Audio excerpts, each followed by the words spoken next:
You're gambling with World War III. You're gambling with World War III. Can I ask you? Sure. Yeah? Yeah. Okay.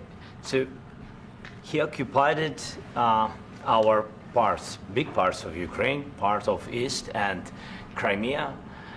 So he occupied it on 2014. So during a lot of years, so I'm not speaking about just Biden, but those time was Obama, then President Obama, then President Trump, then President Biden, now the President Trump, and God bless, now President Trump will stop him. But during 2014, nobody stopped him. He just occupied and took. He killed people. You know what the contact 2015.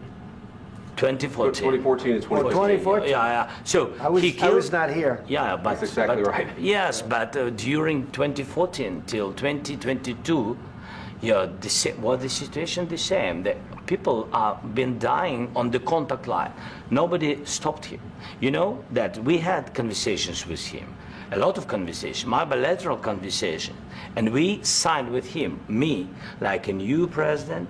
In 2019, I signed with him the deal. I signed with him, Macron and Merkel, we signed ceasefire. Ceasefire. All of them told me that he will never go. We signed him with gas contract. Yes, but after that, he broken this ceasefire. He killed our people and he didn't exchange prisoners. We signed the exchange of prisoners, but he didn't do it. What kind of diplomacy, JD, you are speaking about? What do you mean? I'm talking about the kind of diplomacy that's going to end the destruction of your country. Yes, but if you Mr. President, with respect, I think it's disrespectful for you to come into the Oval Office and try to litigate this in front of the American media. Right now, you guys are going around and forcing conscripts to the front lines because you have manpower problems. You should be thanking the President for trying to bring an end to this conflict. Have you ever been to Ukraine that you say what problems we have?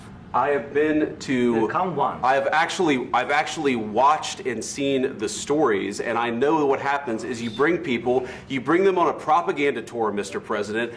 Do you disagree that you've had problems bringing people into your military? And do you think that it's respectful to come to the Oval Office of the United States of America and attack the administration that is trying to prevent the destruction of your country? A lot of questions. Let's start from the beginning. Sure. First of all, during the war, everybody has problems, even you, but you have nice ocean and don't feel now, but you will feel it in the future. God bless. You don't know that. God bless. God bless. You will not have a war. Don't tell us what we're going to feel.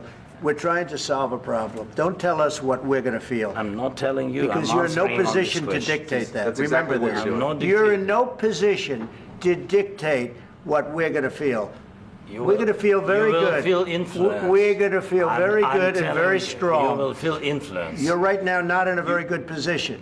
You've allowed yourself to be in a very bad position, and he happens to be right about it. From the very beginning of the war. You're not in a good position. You don't have the cards right now.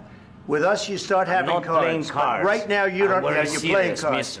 You're playing cards. You're gambling with the lives of millions of people. You're gambling with World War III. You're gambling with World War III. And what you're doing is very disrespectful to the country, this country, that's back to you, far more than a lot of people said they should have. Have you said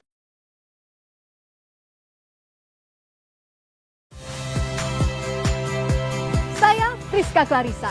Saksikan program-program Kompas TV melalui siaran digital, pay TV, dan media streaming lainnya.